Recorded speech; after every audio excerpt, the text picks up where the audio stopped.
Okay, so what we've been doing today is we've been doing alternator removal, and then we've been stripping the alternators down so we can look at each part of it and then we can understand exactly how it operates and what it does. So this is an exploded view of the alternator, and then as we look over here, what we can see is this is the rotor inside the casing. Now the idea of the rotor is that we give it a slight bit of voltage and current from the battery through the slip rings, which are here, and that gets into the field windings, which are right inside here. That powers it up electronically, and then what we do is we use a pulley on the other side that will attach to the shaft that identifies into the rotor, and what we do is we spin that via the engine. So the engine will spin the rotor will spin, it will be supplied an electrical charge, and effectively it becomes a spinning magnet. Now that spinning magnet is going to pulse a north and a south magnetic field, and that pulse and that magnetic field will energize electrons in the stator.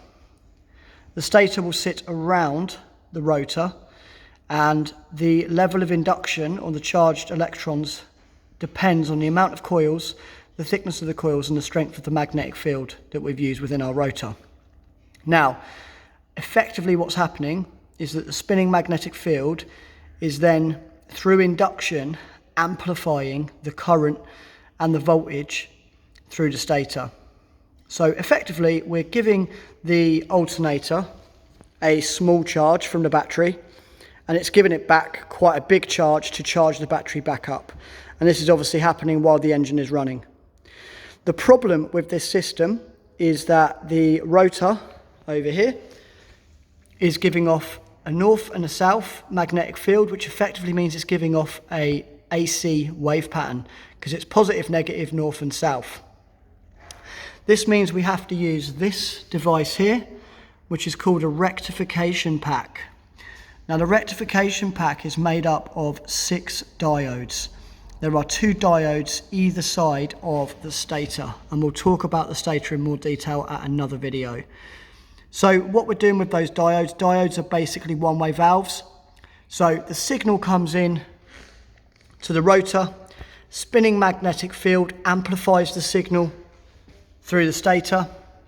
The stator gives off an AC waveform to the rectification pack. That changes it through diodes to DC, because our battery cannot be charged with AC, it can only be charged with DC because it operates on DC. DC being direct current. That direct current is monitored by something called the regulator.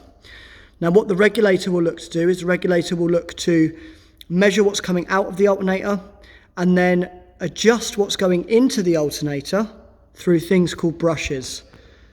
Now if we look and turn this over, what we'll see is the brushes on the inside there. The brushes directly connect to the slip rings here on the rotor.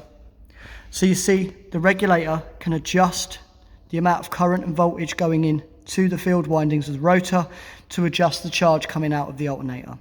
It needs to keep the charge at around 13.8 volts to 14.2 volts. The reason why it will do this is to stop it from overloading the circuits with too much, and also it looks to pick it up when we're putting a lot of load on the circuits, when we're using like our wiper motors or our blower motors or any of the components and putting load across the battery. So a quick rundown. This is an alternator, exploded, okay, removed. This part here is called our rotor. We give it electrical energy and it is spun by our engine. That amplifies through a magnetic field the electrical energy into the stator, gives off an amplified electrical charge, which has to be rectified from AC to DC with the rectification pack, and it's then controlled by the regulator. And that's the alternator.